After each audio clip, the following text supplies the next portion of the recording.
Vasudevaya. Om Namo Bhagavate Vasudevaya. Om Namo Bhagavate Vasudevaya. Reading from Srimad Bhagavatam, Canto 8, Chapter 5, entitled Demigods Appeal to Lord Krishna, to the Lord. Text number 6.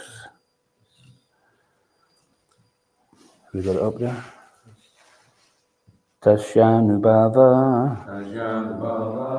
Katito Tasyanubhava Katito Gunash Cha Paramodaya Gunash Cha Paramodaya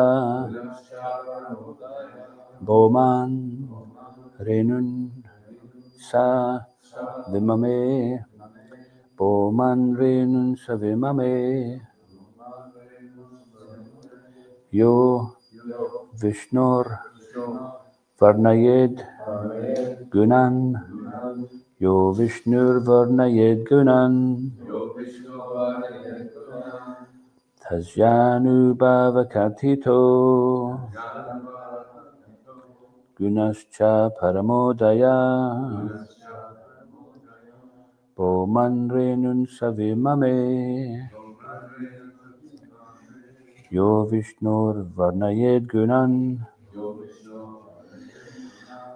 Tasyanu Bhavakatito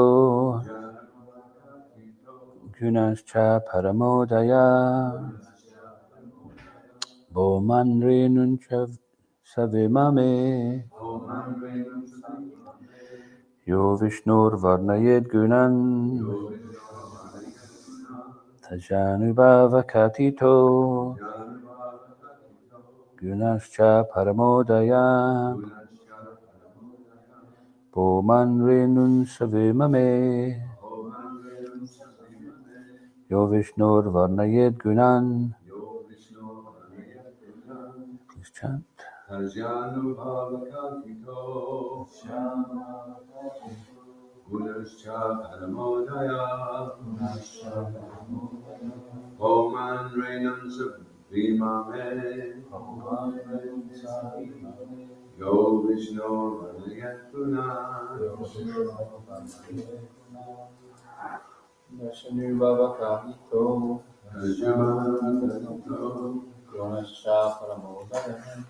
Gunascha Paramodaya Boman Renun Savimame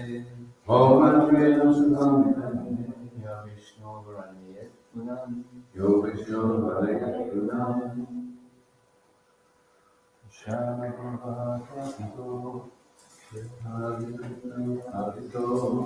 Gunascha Paramodaya Boman Renun Savimame Yo Vishnu Varnayed Gunan. Anyone else? Katito Gunascha Paramodaya Boman Renun Savimame Tasya of the Supreme Personality of Godhead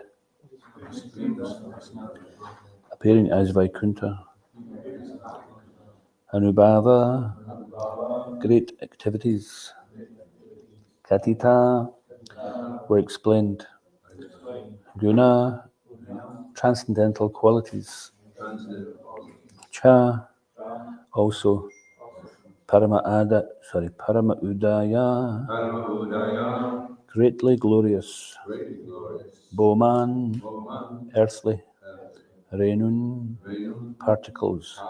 Saha, someone. Vimame, can count. Yaha, such a person. Vishnu, of Lord Vishnu. Varnayet, can count. Gunan, the transcendental qualities. Translation. Although the great activities and transcendental qualities of the Supreme Personality of Godhead's various incarnations are wonderfully described, sometimes we are unable to understand them. Yet everything is possible for Lord Vishnu. If one can count the atoms of the universe, then he could count the qualities of the Supreme Personality of Godhead. But no one can count the atoms of the universe, nor can anyone count the transcendental qualities of the Lord. Please repeat. Although the great activities and transcendental qualities of the Supreme Personality of Godhead's various incarnations are wonderfully described, sometimes we are unable to understand them. Yet everything is possible for Lord Vishnu. If one could count the atoms of the universe, then he could count the qualities of the Supreme Personality of Godhead. But no one can count the atoms of the universe, nor can anyone count the transcendental qualities of the Lord. Srila Prabhupada's purport. The Lord's glorious activities referred to in this connection took place after his personal bodyguards, Jai and Vijay, became daityas.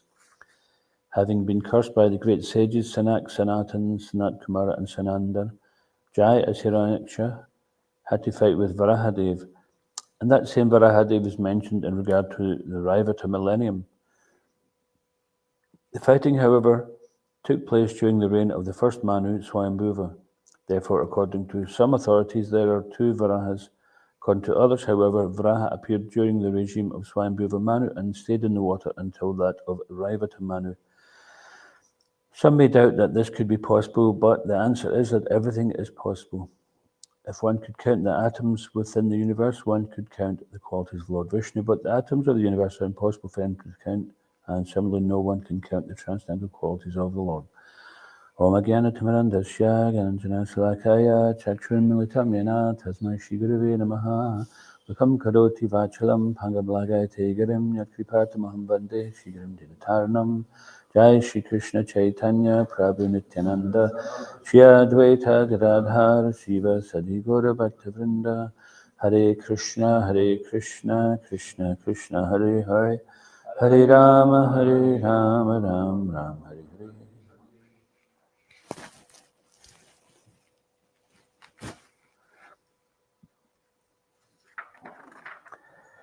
Although the great activities and transcendental qualities of the Supreme Personality of Godhead's various incarnations are wonderfully described, sometimes we are unable to understand them, yet everything is possible for Lord Vishnu.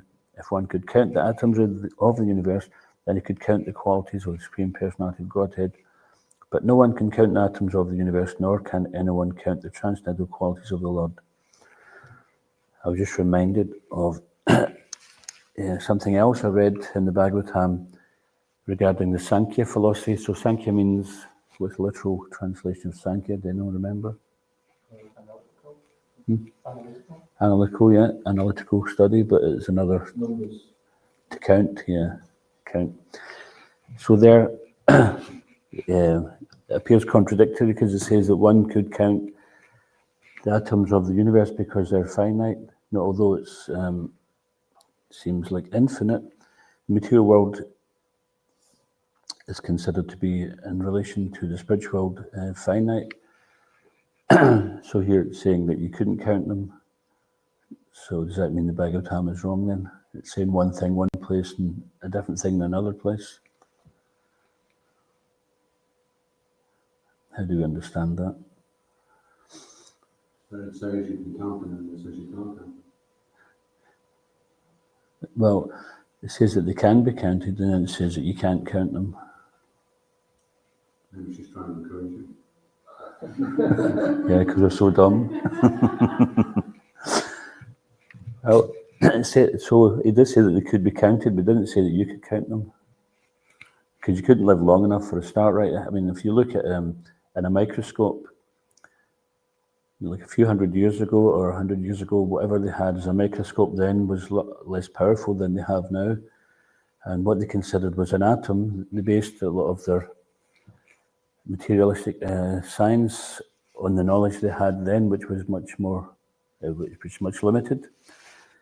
But now they can see the structure of an atom has got so many interdependent parts that many of the scientists who once considered evolutionary theory to be a fact, they're considering intelligent design now. So it's like a car. The car engine didn't evolve. It's not like they had, I mean, certainly it's improved, but it existed in one basic form. Even if you go back to steam power, they still had a similar kind of scientific principle.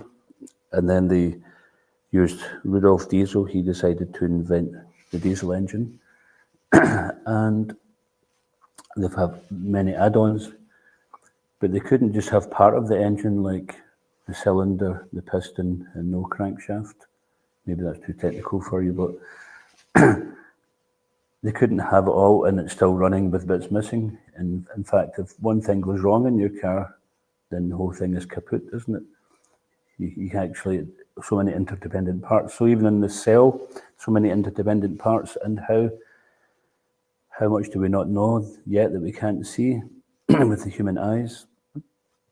And then similarly on that other scale, then they have telescopes which are allowing humans to see so many light years away that they couldn't see before. But the important point here is that what you're going to do with that knowledge, what knowledge will you find? So there's three ways of acquiring knowledge. One is called pratyaksha, which means direct sense perception. That's right. So basically what we can perceive with our knowledge acquiring senses, the five senses of sight, smell, taste, hearing and touch. So these are the general kind of gross. So there's many other knowledge acquiring senses which have been listed as such as like balance, spatial awareness, things like that. But the general five knowledge acquiring senses, then we may be mistaken, like someone may have thought, oh, there's a Loch Ness monster. And says, no, you had too much whiskey last night. Could be like that. Or maybe there's a Loch Ness monster and somebody thought it was just a few spare tires floating around in the loch. But the thing is, we have imperfect senses, so sometimes our senses can cheat us into thinking we see what we think is maybe a rope lying on the road, and it turns out it's a snake, or vice versa. Or we see a mirage in the desert, or land on water. This is mentioned in the beginning of Bhagavatam. To distinguish truth from illusion, this is called Sanatan Dharma. So there are many different faiths. There could be Muslim, Hindu, Jew, Christian, so many others. But really, what is Sanatan Dharma? That is the main thing. What is the common thread of truth which goes through all of them? So Sanatan means eternal, and Dharma means constitutional position or function. So what is the Dharma of water, for example? Wet. If it's not wet, then it's not water. The Dharma of fire. Hot. That's one part of it, and another one is light. Yeah, it's heat and light. Sometimes you can have light without heat, and sometimes you can have heat without light, but fire has both. And the Dharma of the soul, or the Atma, or the conscious living being is Eternal, full of knowledge and full of bliss. Full of knowledge, full of bliss. That's our nature. And service, yeah. And actually, yeah, it is our original state of being to be full of knowledge, full of bliss, and eternally. I remember back in school, our science teacher told us that, and then they called it transformation of energy. I think they call it something else now.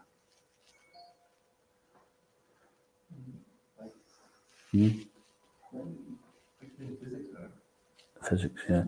So he was just basically explaining that kinetic energy or movement that can be transformed into heat, which can be transformed into something else. So in one sense, the idea was that there's no loss of energy. So what to speak of that energy which is animating this body, which is conscious, and the body is changing. As we're eating, we're making new cells, and why we have to clean the temple every day. Someone cleaned it yesterday and they did an amazing job, but we have to clean it again today. Why not? It's like, well, it was cleaned, what's the problem? We have to keep cleaning it because dust comes in, and dust is mostly just like the skin, isn't it? Dead bits of the skin, exactly. Exactly what most of it is. So even if you do the best job of it, it's just the nature of the world that it's constantly deteriorating, and you have to put in some effort to maintain things. And if you don't put that effort to maintain, then what happens? The deterioration becomes worse. If you don't bathe your body, then it becomes quite antisociable. Some people actually physically become merged into their couch, isn't it? I don't know if it's true, but I heard that some people, they become actually more than a couch potato, they become the couch.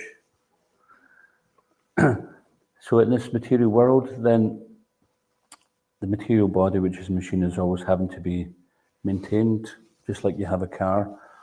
No matter how good the car is, you may have the best car, whatever that happens to be, which is kind of subjective to your taste. It could be a Ferrari, it could be a Rolls Royce, it could be a beat-up Volkswagen Beetle, whatever happens to be your fancy. So you may get your object, or as soon as you buy a brand new vehicle, then it starts to deteriorate. As soon as you buy anything new, as soon as anything new comes into your possession, it starts to deteriorate. It's the nature of it. And some people have got this futile struggle of trying to preserve objects of the past. But if they were that good, why did they try to improve them? We become nostalgic about things which we should just kind of leave behind. So anyway, if we have a great car, unless we put petrol in it, oil in it, put air in the tyres, then it's not going to really do anything. If you think, well, I've got a great car, it's like I used to work in a music shop, and typically somebody brought the guitar back. I don't think that really happened. It's probably one of the guys who worked there told me somebody brought the guitar back and said, it's out of tune, it was in tune when I bought it, I want to return it. But there were some crazy things like people trying to plug an electric guitar into the wall sockets, and the plug didn't fit. I need a different plug. No, you don't do it like that. It's how you kill yourself. But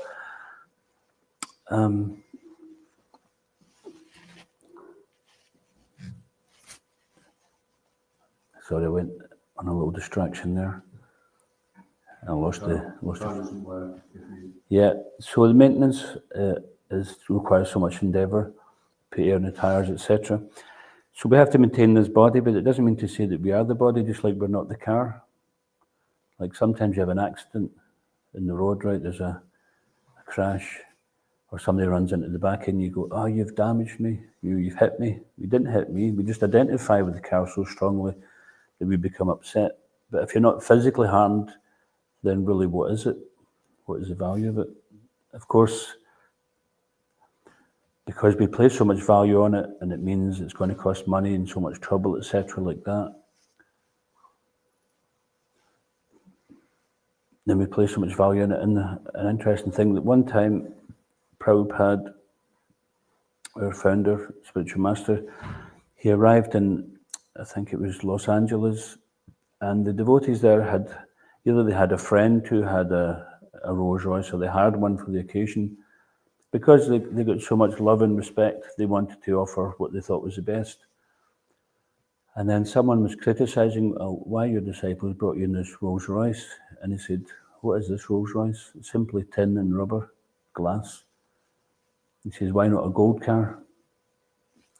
So not that he was expecting, but he was teaching that we place so much importance on objects, which really, it's just in our imagination.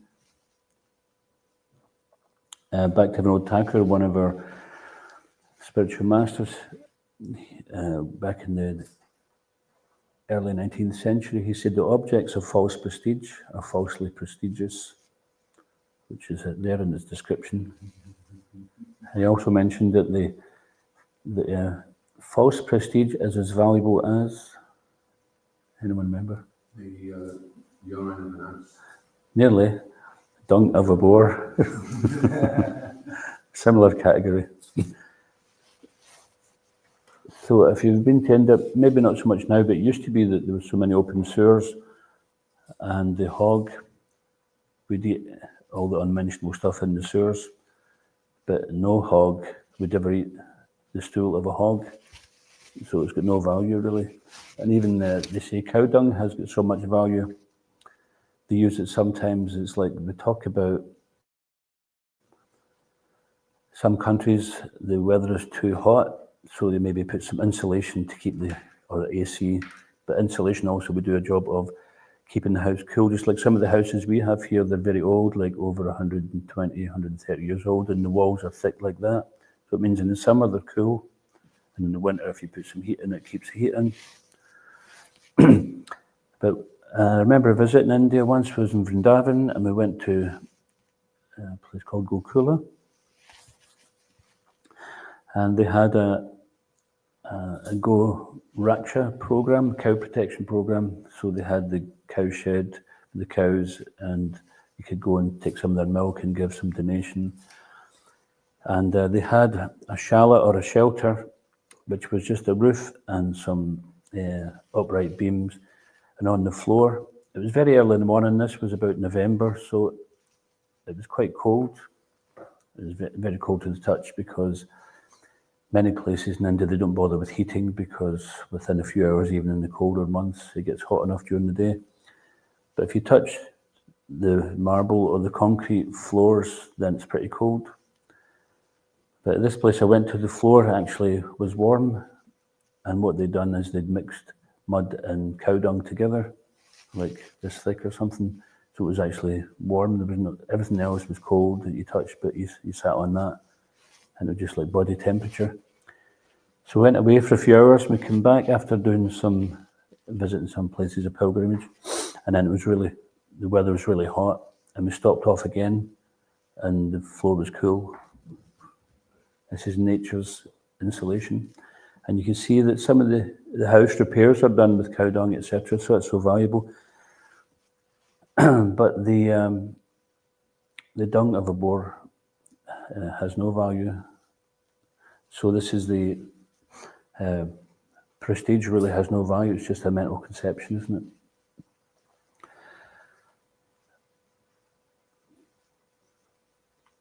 So with our 5 knowledge-acquiring senses, we may be misled into thinking something's happening or something is real, but it may not be real. I don't know if you've ever found yourself in a situation where you had to say, oh, but I thought we got something wrong. I remember being young, and my mother or father or sometimes teacher, when you get something wrong, you say, oh, but I thought, and they said, see what thought did. This takes us to the next way of acquiring knowledge, anumana. Anu means to follow, and mana means mind. So, hypothesis, trying to reason with the mind. Just like we may have limited sense perception, but we may use our mind to expand our knowledge further based on what information we've got and based on what happens at certain times of the day. For example, it's 8:10 just now, and normally at this time they've cooked in the kitchen behind here. They've offered it, and we're thinking, okay, so 20 minutes we'll be able to take prasad. But what if all the cooks fell asleep? And we're just assuming that it happened. And then we come around and like, well, oh, I didn't know, I forgot I was supposed to be cooking. I was just tired and fell asleep facing the pot. So it's just one of these things that we do tend to speculate. And because things happen at certain times, like you go to bed at night, you set alarm, and you just assume that the sun's going to come up the next day. And our experience is such that it does come up the next day. But even that, sometimes, But even that has its limits. So just regarding this verse, that although the great activities and transcendental qualities of the Supreme Personality of Godhead's various incarnations are wonderfully described, sometimes we are unable to understand them, yet everything is possible for Lord Vishnu. So another name for Vishnu or Krishna is Apaurusha. Apaurusha means beyond the range of the senses. So if the Supreme Being, the Supreme Personality of Godhead, is simply to be captured by our senses or our imagination, then that would mean that we are in a position to conceive of that which is inconceivable. So by comparison, we're infinitesimal. So there's a story of the frog in the well. We have a well out here. I don't think there's any frogs in it. It's been covered over for a bit. But at one time, there was a frog who lived all his life in this well. And it was a nice well. It had everything he needed there. There was no need for him to go anywhere else. In fact, he was so knowledgeable of that well that he got a PhD. So he became Dr. Frog. And then one day, another frog from outside the well dropped in. He said, "Oh, who are you?" He said, "Oh, I'm from outside." "Oh yeah, what's it like out there?" He said, "Oh, it's amazing, it's huge." He says, "It's as big as my well." He said, "Oh, it's bigger." And then he says, "It's twice as big as my well." "Oh, much bigger." 10 times, 100 times. So all he could conceive of was in multiples of his well. So we can be like that at times. We can be frogs in the well. We're trying to conceive of that which is inconceivable. So this takes us to the next type of knowledge acquiring. It's called, I'm just looking at you, but anyone can answer it. So we've got pratyaksha, sense perception, shabda. Aroha? I don't know that term, what's that? I don't know. It does exist, but I just said it like, I don't know if you know which one. are we just saying random words today? When you try and get it yourself, and then the opposite of that is like the sense that I said. It may well be, because Balashwar, one of his daughters, is called Arohi. We use that term in music as well. We have the ascending scale and the descending scale. Okay, and the descending is? Aroha. Okay. All right, we got there. Thank you. We learn something every day. Yes, so we could call it that, or else Shabda Pramana or Shabda Brahman, which means hearing from authorized sources. And a simple example would be if you want to become a brain surgeon. Actually, I could use a real life example. In India, they have this phenomena where you can go to a pharmacist and they'll have their qualifications up on the wall, just like here. You know what I'm going to see, you've heard this one before. And it's true, actually. But then there's also some other quack pharmacists who basically just sell placebos and, you know, falling off the back of the lorry medicines, stuff like that. And they have also a certificate that says, "I'm not a certified pharmacist." And some guy was looking into this. I think it was an American fella. He went and did some research into this because people were actually getting seriously ill, possibly even worse, seriously dead.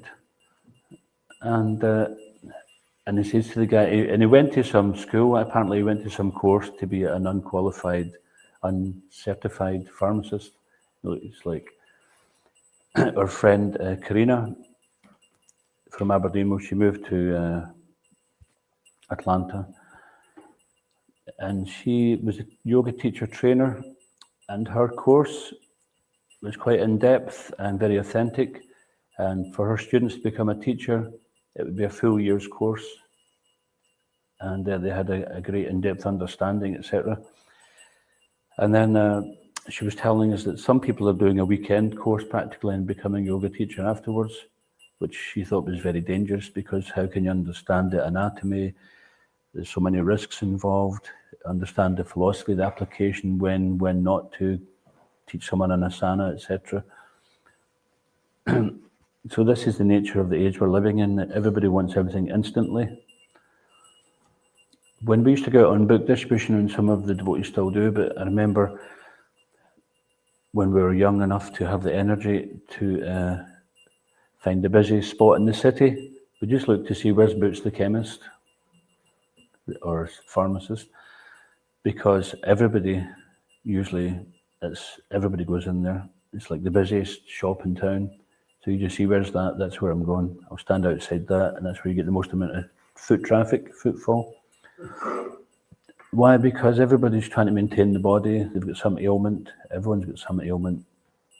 And if you don't have, then it means you're just not aware of something which is brewing.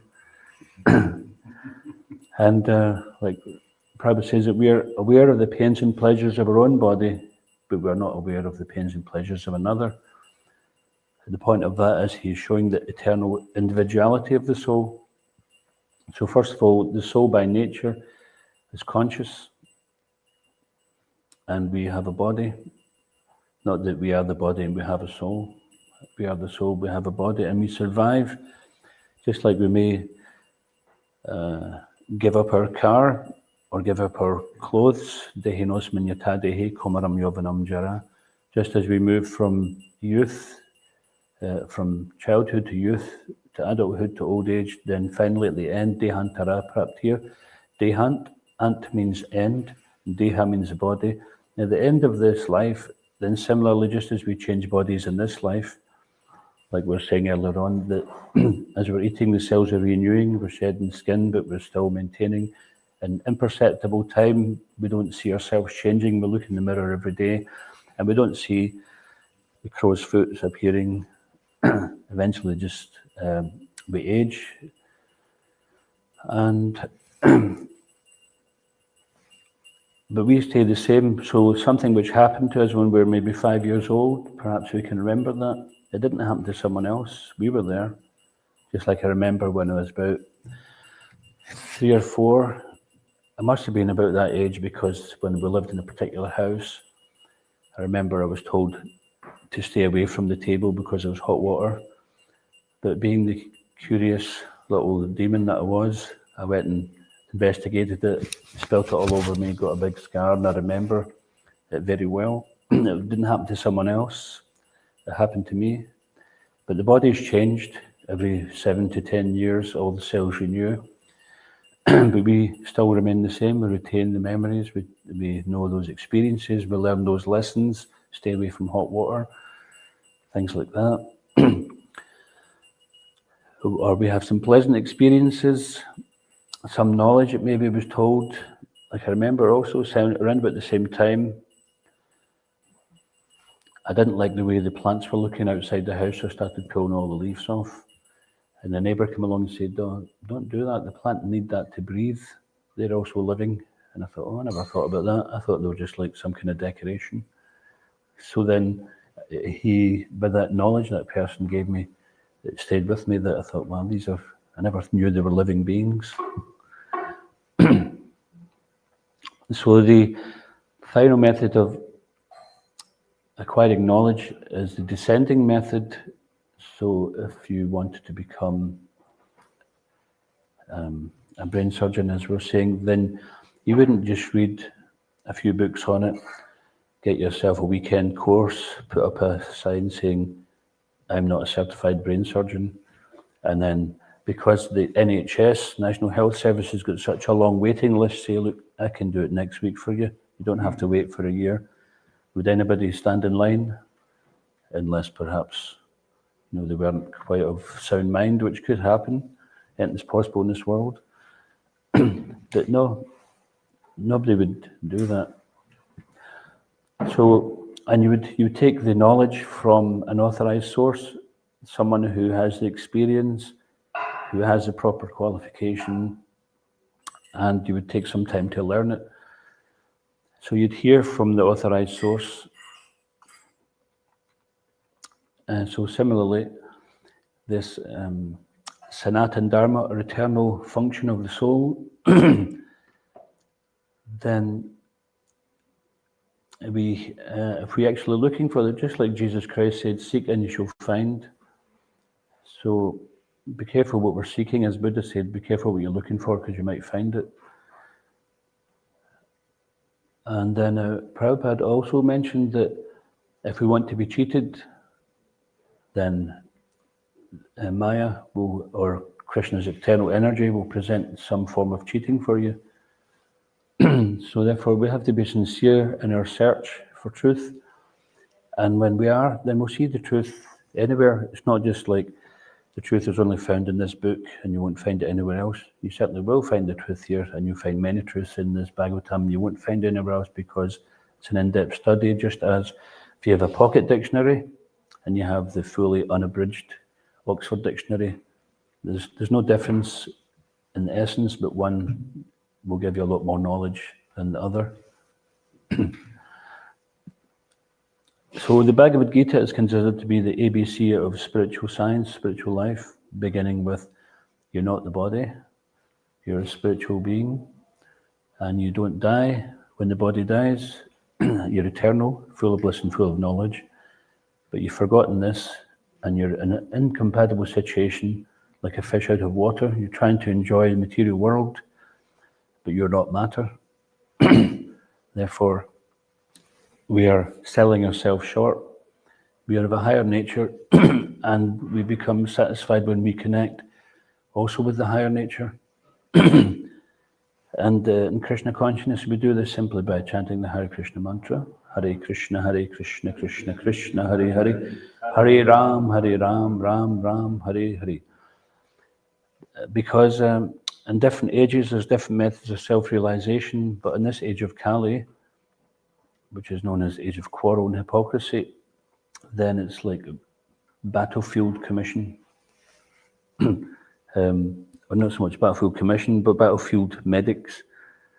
You know, they understand that superglue was invented for the battlefield so that they could quickly close wounds and give people a chance to survive.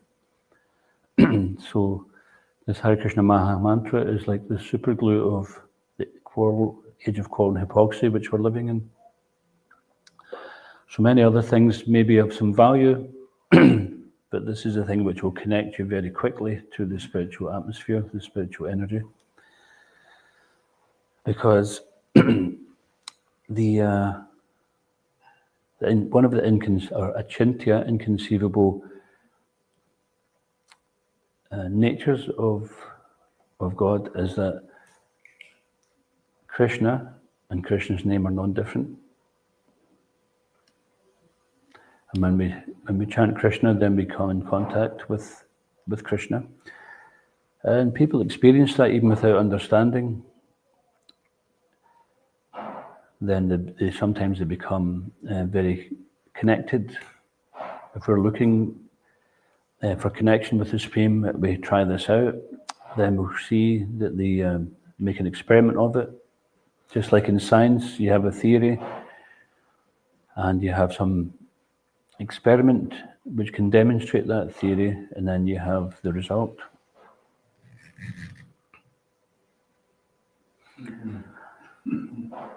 So I was just reminded when they were talking about counting the atoms in the universe, there was one very clever Brahmin who was in the court of Emperor Akbar. His name is Birbal. And he was a Hindu Brahmin, and he was envied by the other Muslim ministers in the court of Akbar because he was so clever. Then they were quite often jealous or envious. They tried to get him in trouble. And Akbar had a lot of faith in him. He was very confident in him. So one time one of Akbar's ministers said to him, "So Birbal's so clever, ask him to tell you how many crows are in the kingdom." So Akbar was, and then if he can't, then he should be executed. There was some kind of story that led up to it. It wasn't just like out of the blue. There was some kind of story led up to it. So Akbar thought, okay, I'll ask him that question. He's been put into some situation where he was obliged to ask this question, and he was wondering, how is Akbar going to get out of this one? Because so many times he'd seen him getting out of tricky situations. So he asked Akbar, asked Birbal, how many crows are in my kingdom? Immediately said 3,562,108. And he says, okay, but what if I count them and I find there's one more, then you're in trouble. So how would you explain that? Or if I count them and there's one less, how would you explain it? He says, well, if there's more than that, it means that the relatives from the other countries have came to visit. And if there's less than that, it means they've gone to visit their relatives in another country. So he just had such pure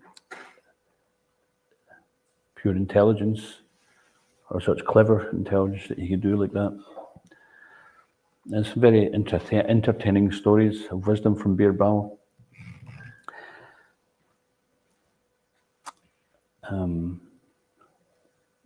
Yeah, there was another one.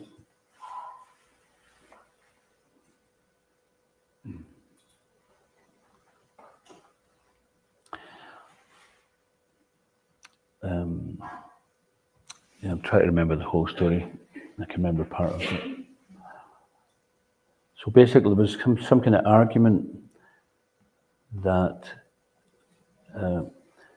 regarding Krishna. Krishna is known as Bhaktavatsala, or the protector of his devotees. He will personally protect his devotees. Just like in the battlefield of Kurukshetra, then Krishna personally came to protect Arjuna. Sometimes the Lord will give up all other considerations and protect his devotee. So Akbar was arguing with Birbal about this, and he said that he says, why would God have to bother himself to do that? And he says, because the devotee is very dear to Krishna. So there was some argument where he didn't believe that God would actually come and do such a thing. So outside of Akbar's palace, there was some pond, or kund, they call it, like a man-made lake. And Akbar was on some royal procession, and then he seen at the bottom of the pond what looked like his grandson, and immediately he just jumped off the elephant and he dived in to save his grandson. And when he pulled him out, he realized it was a model, and Birbal was standing there smiling.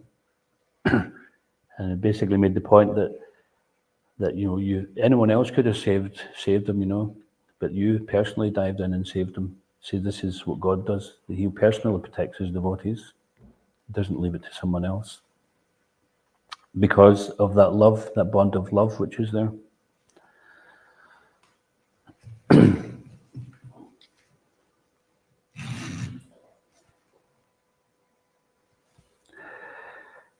So this example actually is, no one can count the atoms of the universe. It's there to actually illustrate that you can't count the qualities of the Supreme Personality of Godhead.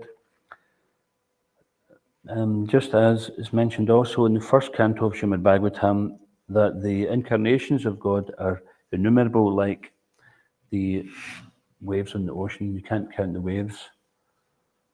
Similarly, we can't count the incarnation of the Lord. So if eternal means without beginning and without end, then you would be unable to count them.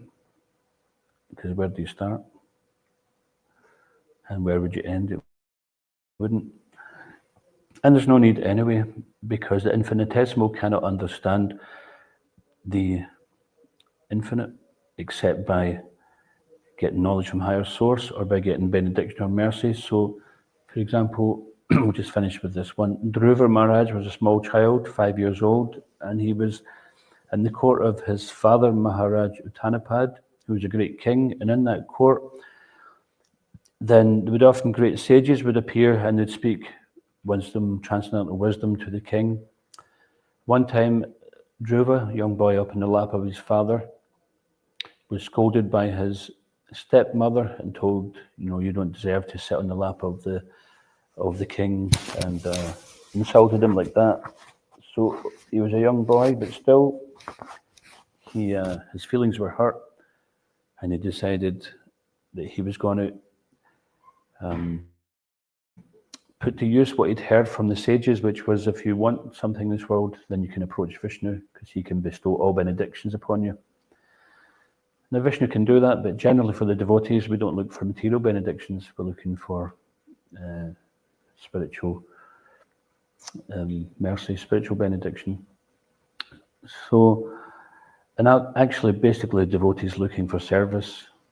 Our goal is to become Anyabhilasita Sunyam Gyanakamadi Anakawina Krishna Anushilanam Bhakti Uttama, which means pure devotional service or pure love is that which is performed without any expectation for any result, without any desire for anything in return. So this is what we're aiming at. Sometimes that we complain about this or that, but we're still in the process, isn't it? You might be dirty, but you're in the shower, so we just carry on with the process, and eventually we become free from this fruitive thing of work reward. We do something, we put some thought or energy into something, and we expect a result. But the true path to this eternal bliss and knowledge or satisfaction, self-satisfied Atmarama, is to be free from any expectation of anything in return. And this is when Krishna gives himself fully. But along the way, sometimes people approach Krishna for material things. So Dhruva Maharaj, he was so insulted by his stepmother that he wanted to get a kingdom greater than his father's, greater than his grandfather.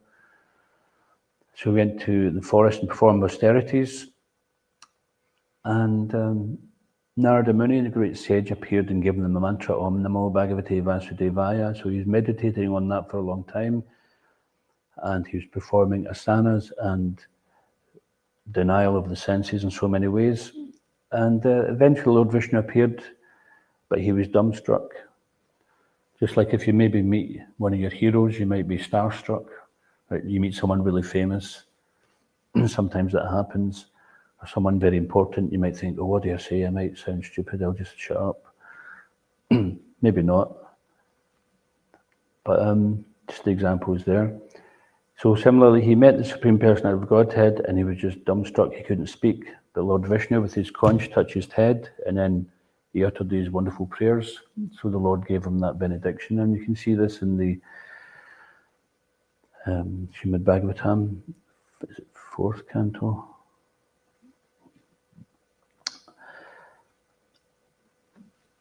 So the point of that is that he couldn't conceive of he wanted to meet Vishnu, he wanted to get a benediction from Vishnu, but when you see him, the Lord's transcendental beauty was just Nava Yovana, which means eternally youthful, or effervescent, which means sometimes you look at something or somebody and you think it's beautiful, but after a while your senses become accustomed to it, but your senses never become accustomed to seeing Krishna in person. He's unfathomable. So he became so struck in ecstasy he couldn't speak, but the Lord gave him the benediction. And then his first thing was, I was looking for some pieces of broken glass, but I've found the priceless gem. So in other words, he went looking for one thing, but when he met Vishnu, he realized what he was asking for was insignificant in comparison to Krishna himself.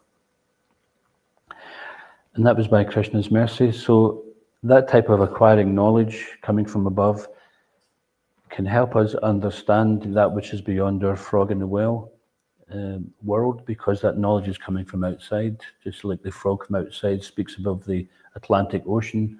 Oh, it's much bigger than your well, a body of water you can't conceive of. You can only experience it when you go there. And the process of going there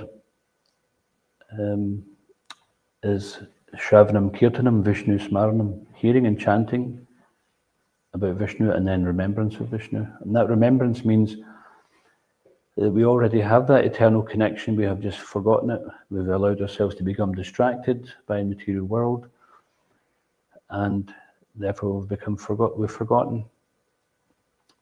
But this amnesia can be dispelled by the Mahamantra, which is reconstituting our original spiritual position. Okay, we'll just stop there if anyone's got any questions or comments. Ishan, you had a question? Oh, yeah, I do. All right. A few. 1 second, sorry, I wrote them down.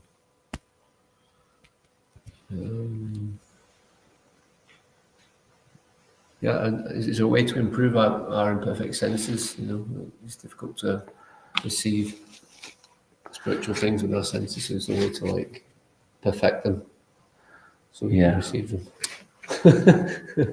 Get a good prescription for your glasses, get a hearing aid. Actually, as you get older, your senses are more worn down, isn't it? It's like if you have a car, it doesn't get newer. As it gets older, it gets more worn. Sometimes you can replace some parts on it, and the part might be new, but you know, you still get, you know, if you've got like a brand new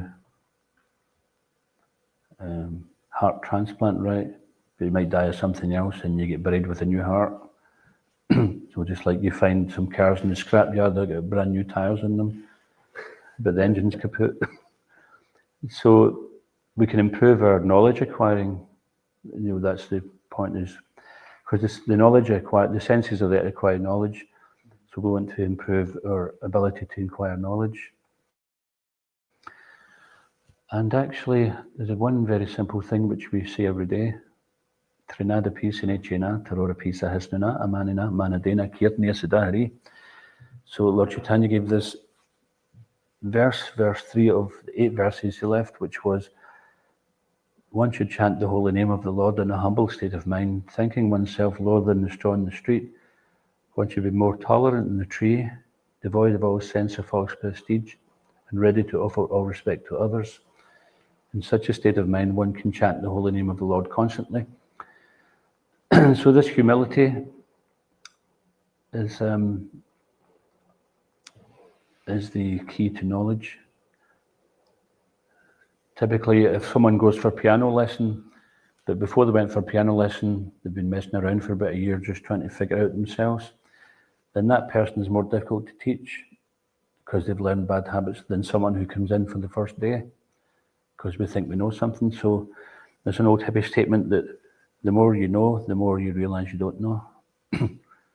So if we can be honest enough with ourselves and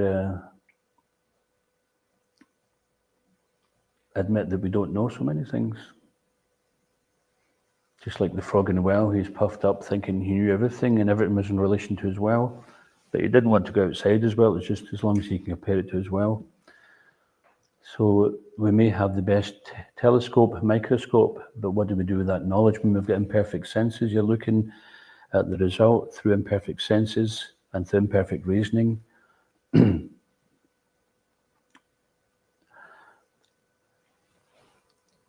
So these things are there to offer respect to others. So even if someone appears to act like your enemy, still offer them respect. That respect doesn't mean to say you build friendships. If there's a poisonous snake, you don't go and give it a hug, do you? You think there's danger here. I respect that snake's power to bite me and kill me. Let me keep a distance. So respect can be there. But not expecting respect for ourselves and tolerating is one of the first lessons Krishna speaks about in Bhagavad Gita, is to tolerate happiness and distress, like winter and summer seasons. So just like the last couple of weeks, winter's come in quite fast and we're having to tolerate it. But sometimes we have to tolerate it in the summer as well, isn't it? When it's cold, we think, I wish it was summer. When it's too hot, we think, I wish it was winter. It wasn't that bad. And this is the nature of the mind. It kind of absorbs in the moment how we're feeling. Thinking, feeling, and willing are 3 traits of the mind. So we don't allow our knowledge to be subjected by the thinking, feeling, and willing.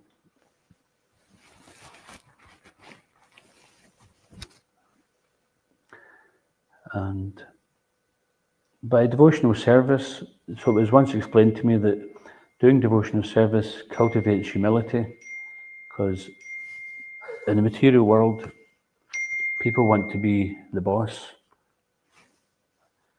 I remember my young sister, she was 6-year-old, and I think it was my older sister, who was quite an age gap between them, tried to tell her something, and my young sister says, "You're not the boss of me." So even at such a young age, it was natural, didn't want to be bossed around. So that's the case. And when Prabhupada went to Dai Nippon in Japan to work on some deal for getting the books printed, then the boss, the chief executive officer of Dai Nippon, they were having some negotiation, and he left the office, and Prabhupada said to his understudy, he says, "What's your ambition?" And he took his business card out and he put it on top of the boss's business card. He said, so he wanted to be the boss.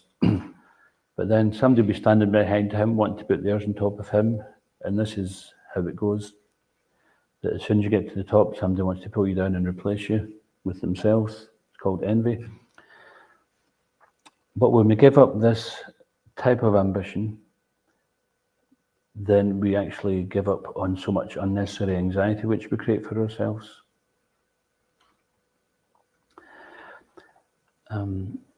So learning to tolerate happiness and distress, because both come and go. That means that whenever happiness comes, we don't become elated by it. And when distress comes also, we don't become disturbed, knowing that everything that's got a beginning has an end. But what's constant throughout it is our existence and our devotional service. We don't give that up. And the devotional service is there to make us humble so that we can chant the holy name in a humble state of mind, so that we can do pure devotional service and chant. Okay, we'll just stop there. It's Ganga Govinda ki, Srila Prabhupada ki, Kantaraj Srimad Bhagavatam ki, Nitai Gaur Premanande, Haribol, Prabhupada Prana ki. Gaura Bhakta Vrinda ki. Joy.